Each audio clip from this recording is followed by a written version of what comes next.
મારું નામ મનોજ સોલંકી છે. ભીડિયાકોડી સમાજના બોર્ડ એસોસિએશનના પ્રમુખ છું. આ વખતેની સિઝન શરૂઆત થતે લોકોને એક ઉત્સાહ હોય, બોટોવાળાને ઉમંગ હોય કે એક સોનેરી એક પીરિયડ હોય કે સ્ટાર્ટિંગ ટીપ હોય તો બધા લોકોને એક રોજગારી માટે સુનેરી તક હોવી જોઈએ.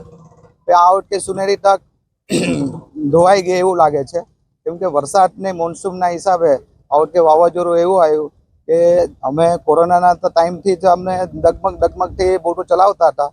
ધીમે ધીમે હસતા ઉછર આવવાની હતી ત્યાં ચોમાસાની પહેલાં જ અમને બધાને ધોઈ નાખ્યા.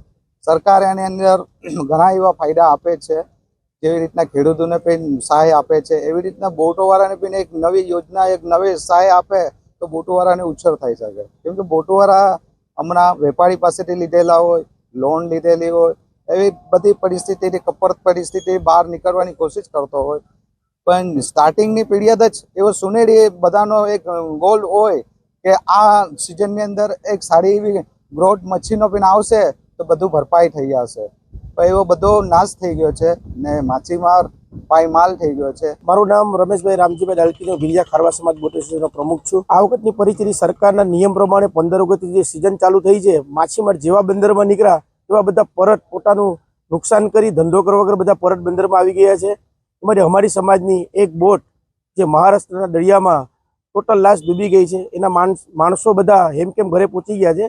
કાલે બોટ માલિકનો મને ફોન આવ્યો હતો કે ભાઈ મારી બોટ મહારાષ્ટ્રમાં 19 તારીખે ટોટલ લાશ ડૂબી ગઈ. મારા માણસો કાલે વાપીના ઘરે પહોંચીને મને ફોન કર્યો હતો કે ભાઈ તમારી આપણી બોટ દરિયામાં ડૂબી ગઈ છે. તે બોટ માછીમારે 6-7 લાખ રૂપિયાનો ડીઝલ, બરફ, રાશન કરી ને બોટ દરિયામાં મોકલી હતી.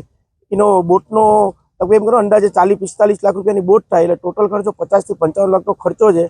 તે બોટની માલિકની એક જ બોટ હતી. એ બોટ ઉપર પોતાના 6 ઘરના પરિવારના 6 સભ્ય હતા, તેના ઉપર નિર્ભર હતા. અત્યારે એની રોજીરોટી હવે કઈ રીતે પોતાનું ઘર ચલાવી શકશે એ ખરેખર એક વિચારવા જોઈએ. સરકારને મારી એક વિનંતી છે કે આ માછીમારને ગમે રીતે પેકેજ જાહેર કરી, જેમ ખેડૂતોને કોઈ પણ સહાય આપે છે એ પ્રમાણે માછીમારને પણ એક પેકેજ આપી ને પરિવારનું ગુજરાન ચલાવી શકે એવું એક પેકેજ જાહેર કરે એવી મારી વિનંતી છે સરકારને. મારું નામ પરેશ કોટિયા છે, બોટ એસોસિએશનના ઉપપ્રમુખ તરીકે મારી. અત્યારે જે વાતાવરણ ખરાબ થયું છે એનાથી એમ કહેવું ને કે માછીમારને ઘણું બધું નુકસાન થયું છે. જેમ કે અમુક અમારા વિસ્તારમાં એક ભાઈ છે, ભરતભાઈની બોટ આખી ટોટલ લોસ ગઈ છે. એને કેમ કે સરકારે કોઈ એમાં વીમા યોજના, એમ કહેવું ને કે અત્યારે કોઈ કંપની વીમા પણ લેતી નથી. સરકારનો પણ કોઈ એવી યોજના નથી કે એમાં વીમો લઈ શકે. હવે બોટની જે અમારે આ બોટ માલિકની બોટ જતી રહી તો એના પરિવારનું શું? અત્યારે કોઈ પણ સરકારે કોઈ પણ પ્રકારની વીમા યોજના ચાલુ કરવી જોઈએ.